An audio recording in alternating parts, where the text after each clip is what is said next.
What's up, guys? If you enjoy the following lesson, check out my full library of lessons on www.vimeo.com/on-demand/popping. Be sure to hit the like button and subscribe to my YouTube channel for further content coming up.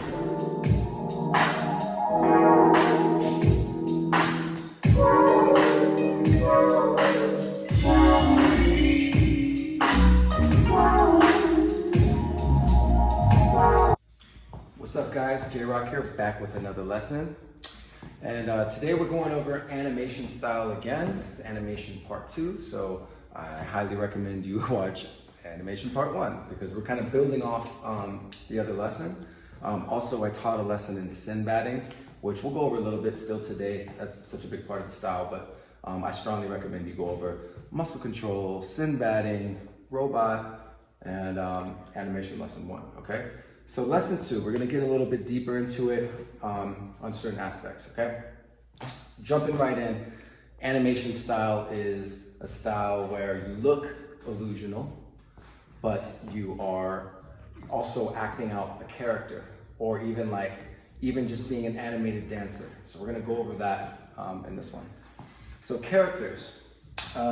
We touched on it a little bit in the previous one, but this one I want to talk about some specific ones just to give examples and go a little deeper on how we advance it, you know what I mean? How we actually create it and bust it out, you know? So one character that I was working on to animate was the Mummy. And this was something I just threw out there when I was teaching a workshop in New York. We were going over the style of animation and I was like, well, we could think of these different characters. Start thinking of old movies or things like that. The Mummy has always been a cool one for me. That was one of my dad's favorites too, the old Mummy movie. But again, it gives you such a when you think like this, when you're like, someone's like this, it's like, that's like how they're wrapped, like a mummy, right? So it already the audience doesn't have to know necessarily what character you're acting out, but if they do know, that's even doper. Like, you know, some people do like a zombie when they look like they're moving like a zombie or something. That's cool, and people get it like, oh, he's kind of like a creature or a zombie. But even more specific, if you can be something that they recognize, it's cool.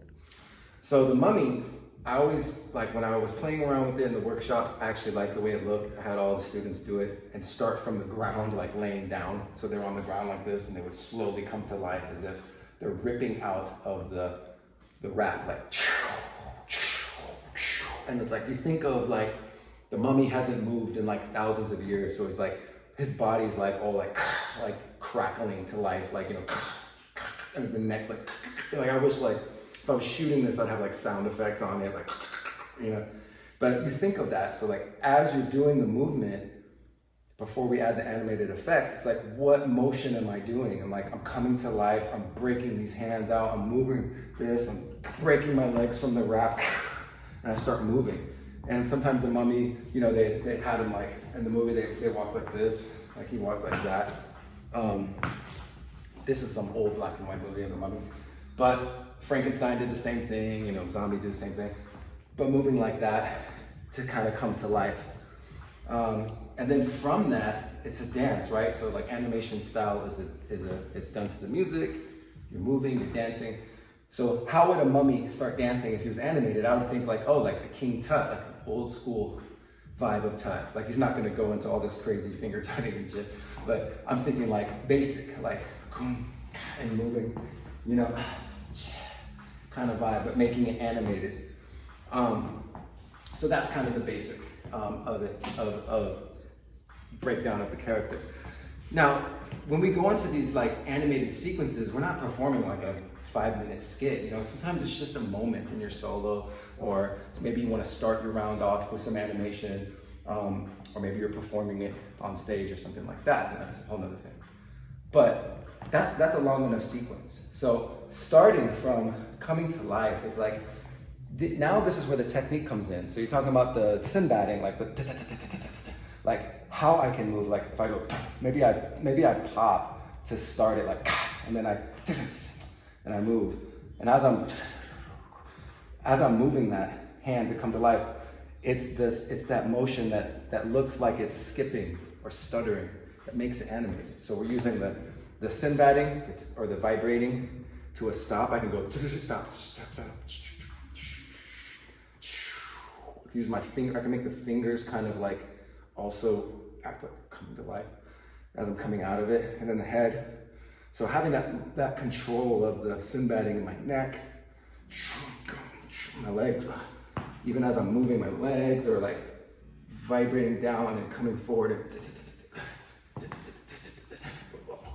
you know, that kind of feel of busting the mummy out. So it's not just the story or the characters, the technique on top of it, and staying committed to it. It's also the facial. It's like, are you like, you know, you gotta get kind of weird. You gotta act it out on your face. It's theatrical. So the mummy, right? Now that might be more like pure animation at that point, because I'm just focusing on establishing the character. But once the music kind of gets me going, I might start animating into tut positions, you know? And it can get a little more dancey in that part. You can turn up the knob, the knob on like the dance aspect with keeping the animated feel. These characters are what's pure animation. So most of the OGs like Bach and Andre and stuff, they have like 5 or 6 characters and different storylines that they do based off of movies and stuff like that, or the Ray Harryhausen claymation stuff, right? So the mummy's just one. You can make up your own, but let's play with that for a second. Get into the mummy, just have fun with it, you know, and then we'll come back with another one in a second, all right?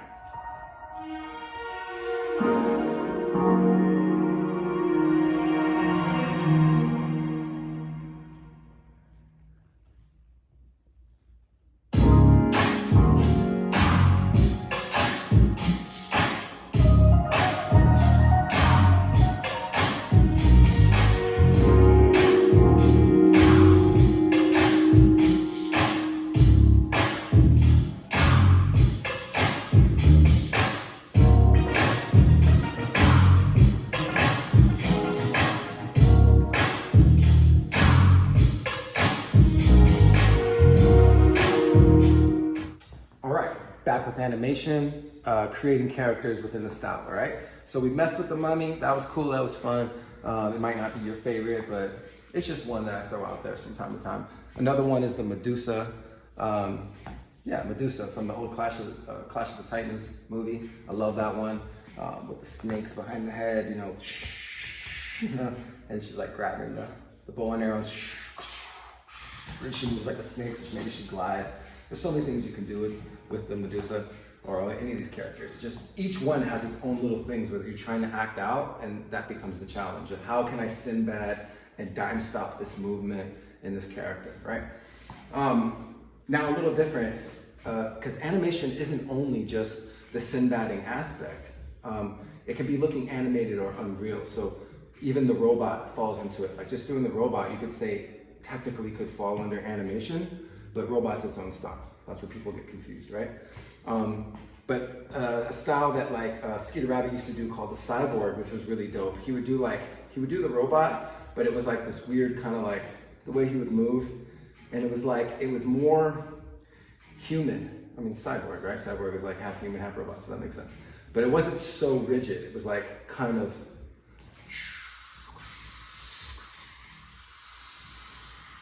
you would like, you know, roll his body into stuff like that. And I love that because it was so animated. To take it a little bit in a different direction, I was playing with Cyborg being like, kind of like fast movement, like, and some of those are like little double up movements to a dime stop or shake, you know,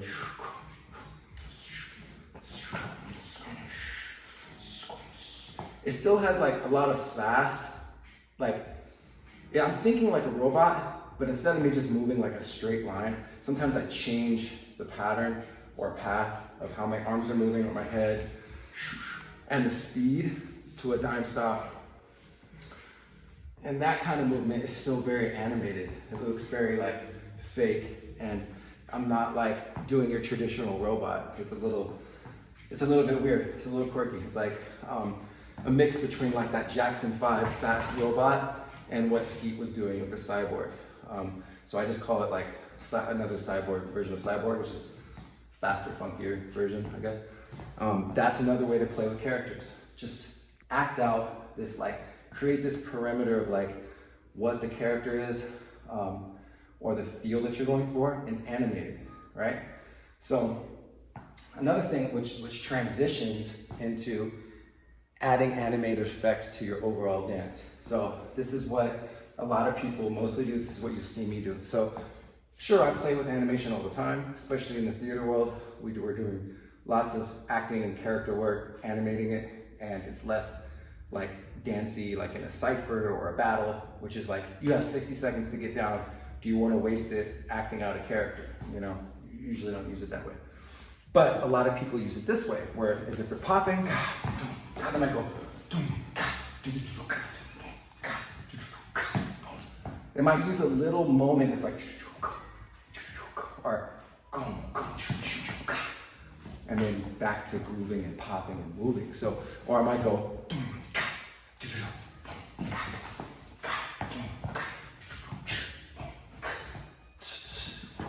you know, little effect movements within my dance. That is also, like, to me, how I use animation the most, and what makes my overall style more advanced, because you'll see it like throughout, like when I'm doing clinking style, or even my overall like popping and boogaloo. And instead of keeping it always funky, I love to be able to go, or like waving and animating that wave versus being like just that breathy kind of like watery feel. I love that kind of waving too, but I like going animating the wave, animating, animating the boogaloo. So instead of me just going like 1, 2, 3, I'm going, I might like shake that Sinbad and vibrating into part of the movement. And then clean, bounce, stop, and so on. So this is where, you know, adding these animated effects to your overall dance. It can be just in the hands, into your popping. You can be an animated popper, you can be an animated boogalooer, an animated waver, and so on. But I strongly recommend creating characters, all right? And that's gonna get you a deeper feeling into the style, all right?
So, talking about animation, right?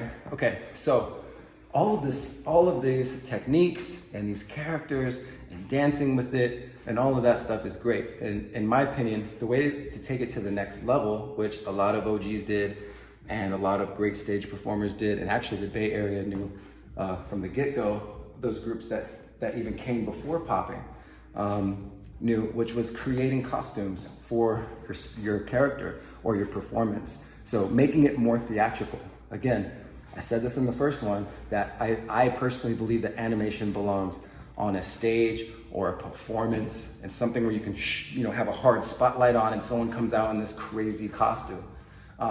It reminds me of like cultural dances, like ancient cultural dances. They come out with crazy headdresses and doing all this crazy movement, and if you watch it, it's super animated. Like I've watched dancers from Thailand, dancers from Africa, doing their traditional cultural dances, and it's very animated, but also I had to stop and wait for a second. I go, yeah, but one of the big reasons why also is this costume, because they might have this big headdress on where it's like straw and fabric is coming off, and as they're moving, it's like shaking it, and they're going,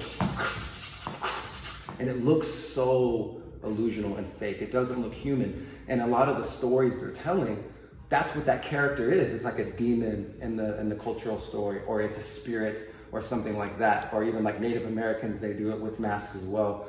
And with these costumes that kind of create this like really weird movement that's not normal and as the other dances that the dancers do. And so then you look at modern street dance, and you look at especially roboting and animation, the OGs would come out in crazy costumes sometimes. And this adds to it. So imagine doing the Mummy, but in a mummy costume. Like I might have to shoot this for Halloween or something, but get the smoke, you set the scene with the lighting and the smoke, and all of a sudden there's like maybe some person opens up the crypt, and all of a sudden it's like, and you make it like, it would look crazy. It looks so dope. And to me, that's just the added touch to help, like, really, it accents what all this work that you're putting into of acting it out. You're doing this crazy illusional movement. There's no special effects on the camera. You're doing it with your body. I've done it over the years. I've entered battles where I've dressed up in weird costumes just because, actually several times I did it just because I was like, fuck it, I feel like doing something different today. There was an old dance battle I did with in San Diego.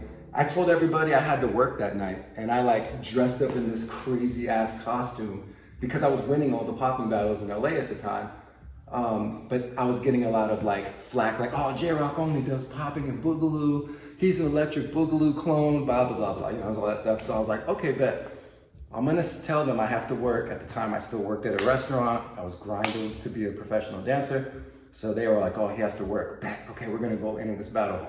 I drove down to San Diego by myself with this weird ass costume, and I said, I'm gonna enter the battle doing no popping. Well, I did pop, but no boogaloo. And I just did like popping taco style inspired, like animated, like waving and snaking.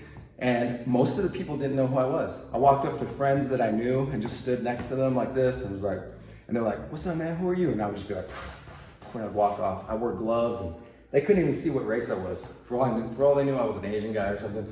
They had no idea. So, anyways, get to the battle. I enter the battle, and no one knows it's me. Until literally the finals, I'm battling against someone who specialized in popping a boogaloo, and I just take my mask off and I just do popping a boogaloo. So it was fun. It was a fun story. At the time, I was paying homage to my OGs and the ones that came before me, and it brought something out in my dance that night. I really danced differently, and it's so old. I'm much better now than I was then, but there was something different that night. I did it another time at a battle called Battle of the Belts. I don't have any footage of that one, but I dressed up paying homage to the Bay Area because people thought I was disrespecting the Bay Area, and I was like, no, I love all styles. I came in a full suit, a robot mask, white gloves, and a cane, and I just hit like a lot of like strutting type movement with the cane. And then at the end, even Mr. Animation, rest in peace, he was like, yo, who are you, bro? You look an OG. And I wasn't an OG, I was just a little kid in this costume, like paying my respect, So I think it's dope. There's nothing wrong with that. You could enter a battle, show up in a crazy costume, and develop this character that goes with your dance. I think that's pretty dope. Or put on a performance, but try it out, You could just do it for yourself in your garage or your bedroom, your basement, whatever, and set up, make a costume and shoot some videos. And I think you'll be impressed by yourself just to see like, wow, that does actually look crazy. And maybe that'll inspire you to do a battle or something like that. But again, this is just animation, trying to take it deeper, pure on the style, pure animation. And the more you play with it like that, the better you're gonna get at it. And when you bring it back to your dance, which is what we talked about, which is like when I'm just dancing, I animate at times. It's because the reason I can look so animated when I'm dancing is because I practice it by itself. And I'm not the best animator by any means. I think actually Storyboard P is my favorite modern animator, as well as Slim Boogie. I don't claim to be the best, but I respect it and I work on it. And that's why, to me, why my Popping and Boogaloo looks unreal at times. And it's because I practice it like that, all right? So keep working on animation. We'll see you next time. Peace.